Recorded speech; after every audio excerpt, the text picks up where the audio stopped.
अस्थाई सेना का नींव रखा था अलाउद्दीन खिलजी, अस्थाई सेना। और पहली बार यह सेना को नगद वेतन देना प्रारंभ किया।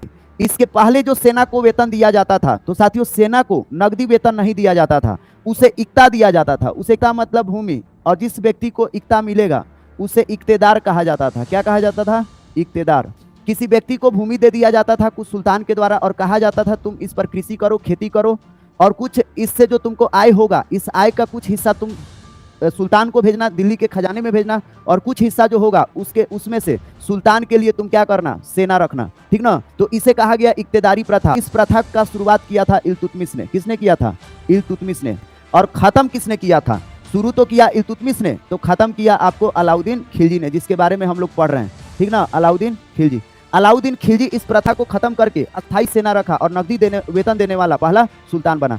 अब साथियों देखिए, जो सेना थे, सेना को जितना वेतन मिल रहा है उसी वेतन में उसका सारा खर्चा चल जाए, पैसा उसका घटे नहीं, इसके लिए जो अलाउद्दीन खिलजी है, अलाउद्दीन खिलजी बाजार नियंत्रण को लागू करता है। बाजार नियंत्रण सबसे ज्यादा ये पूछा जाता है। बाजार नियंत्रण की प्रणाली किसने लागू की? या कह लीजिए बाजार नियंत्रण का मतलब मूल्य नियंत्रण। मूल्य नियंत्रण। यह दिल्ली का पहला ऐसा सुल्तान था जिसने सभी सामानों के दाम क्या किए? सभी सामानों के दाम फिक्स किए और बाजार अलग अलग बनाए। इन्होंने बाजार अलग अलग बनाए अलाउद्दीन खिलजी ने। एक जो सबसे फेमस इसका बाजार था वह था सराय ए अदल। सराय ए अदल ये सबसे ज्यादा पूछा जाता है साथियों। सराय ए अदल यह ऐसा बाजार था जिस बाजार में दैनिक जीवन की सामानें मिलती थी, जैसे जड़ी हो गया, बूटी हो गया, मेवा हो गया, घी हो गया, कपड़े हो गए, ये सभी के सभी सामान किसमें मिलते थे? सराय ए अदल में। तो क्वेश्चन ये पूछा जाता है कि दिल्ली का कौन ऐसा सुल्तान था जिस सुल्तान ने सराय ए अदल बाजार का निर्माण किया था? किसने किया था? अलाउद्दीन खिलजी ने। एक बाजार और इसने बनाया था जिसका नाम था गल्ला बाजार। गल्ला बाजार कहने का मतलब साथियों ये है कि अलाउद्दीन खिलजी सभी 4 तरह का बाजार बनाया था। गल्ला बाजार अलग कर दिया था। गल्ला बाजार में अनाज बिकता था। गल्ला बाजार में क्या बिकता था? अनाज। अगर आपको अनाज खरीदना है तो गल्ला बाजार में जाना पड़ेगा। जड़ी बूटी या किराना का जो मटेरियल खरीदना है वो कहाँ जाना पड़ेगा? वो सराय ए अदल में जाना पड़ेगा। जो घोड़े थे, दास थे, मवेशी थे, घोड़े थे, दास थे, मवेशी थे, इनका बाजार क्या था? इनका बाजार अलग था।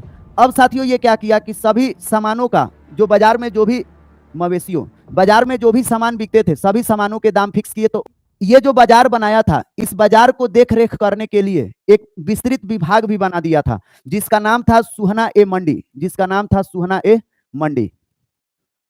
साथियों यह जो सुहना ए मंडी विभाग था, इस विभाग में जितने भी व्यापारी थे सभी व्यापारियों को रजिस्टर कराना पड़ता था। मतलब जितने दुकान थे सभी दुकानदारों को आकर के यहाँ जब रजिस्टर्ड कराएंगे तभी उनका दुकान क्या होगा? खुलेगा या दुकान चलेगा।